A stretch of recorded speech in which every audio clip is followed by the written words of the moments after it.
Welcome to the Spill Theory, where we don't just follow the drama, we decode it.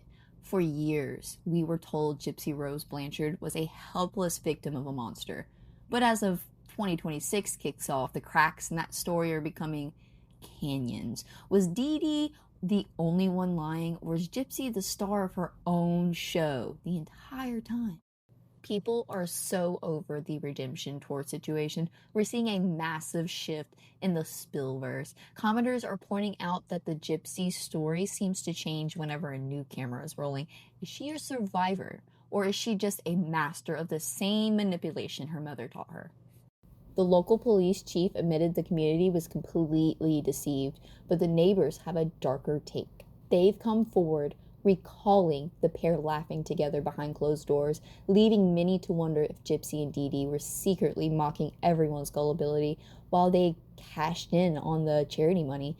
If they were partners in the scam for 20 years, why do we assume she wasn't a partner in the end? Let's look at their lifestyle. They didn't just get by, they thrived on the scam. We're talking a free house from Habitat for Humanity, complete with a hot tub, all expenses paid trips to Disney World, and countless Make-A-Wish perks. Gypsy knew she could walk. She knew she could eat. Yet, she sat in that wheelchair and accepted the checks. At what point does forced become profitable? And then there's the night it all ended. Gypsy didn't just let him in. She provided the gloves and the serrated knife. But it's what happened during the attack that truly changes the narrative. While Nick Godejohn was in the bedroom, Gypsy went into the bathroom, knelt on the floor, and covered her ears. But she couldn't drown out the sound of her mother screaming help for her. According to Gypsy's own testimony, Dee Dee called out her name 3 or 4 times, begging for her help.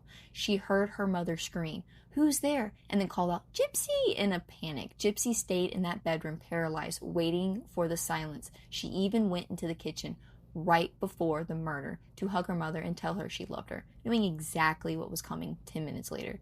This wasn't just an escape, it was a cold-blooded betrayal. Even Nick Godejohn's legal team argued that Gypsy learned the art of manipulation from her mother. If she could hear her mother crying for her and not move a muscle, what else is she capable of, hiding behind that sweet voice?